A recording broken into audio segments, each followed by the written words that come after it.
వైవిధ్యానికి care of caves, variety ఈవెంట్లు, వినూత్నమైన థీమ్స్. పూర్తి వివరాలకు చదవండి రేపటి సాక్షి దినపత్రిక. శ్రీవారి లడ్డూని కించపరిచి హిందువుల మనోభావాలను చంద్రబాబు దారుణంగా దెబ్బతీశారని మండిపడ్డారు మాజీ ఎమ్మెల్యే చిర్ల జగ్గిరెడ్డి.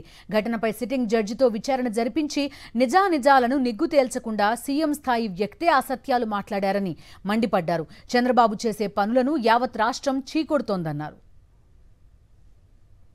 2 నెలల గాడిద పళ్ళు తోవేరా అని అడుగుతున్నా.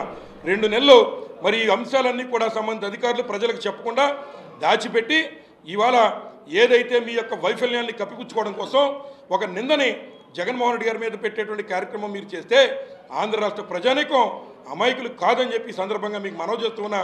అలాగే మీరు ఒకటి గమనించాల్సిన విషయం, ఏదైతే సాక్షాత్ వెంకటేశ్వర స్వామి రేపు ఆయన పవిత్రత విషయంలో ఏదైతే మీరు ఈ రకమైన రాజకీయాలు పాల్పడి తప్పు చేస్తున్నారో దానికి తగిన ఫలితం తప్పనిసరిగా మీరు అనుభవిస్తారని కూడా ఈ సందర్భంగా మరి మీకు మనవి చేస్తూ ఉన్నాం. మరి ముంబైలో ఉన్నటువంటి ఒక నటికి మరి అన్యాయం జరిగిపోయిందని చెప్పి మీరు ఉన్నటువంటి పోలీసు వారిని వ్యవస్థలను మొత్తం ముంబై పంపేసి తీసుకొచ్చి వారి మీద తప్పుడు కేసుల మీద పెట్టేటువంటి శ్రద్ధ ఇక్కడ సాక్షాత్ వెంకటేశ్వర స్వామి ప్రసాదం మీద మీకు లేదని అడుగుతున్నాం. మీరు ముఖ్యమంత్రి స్థాయిలో ఉండి ఒక మాట మాట్లాడే ముందు మరి ఇక్కడ ఉన్నటువంటి భక్తుల యొక్క మనోభావాలు దెబ్బతినకుండా అవసరమైతే తగినటువంటి ఎంక్వైరీ చేసిన తర్వాత వచ్చినటువంటి విషయాలన్నీ కూడా మరి ప్రజలకు చెప్పాలన్న బాధ్యత మీ మీద లేదని అడుగుతున్నాం. అలా కాకుండా 2 నెలలు దాచిపెట్టి కేవలం 100 రోజుల్లో మీరు ఈ రాష్ట్ర ప్రజలకు చేసింది ఏమీ లేదు.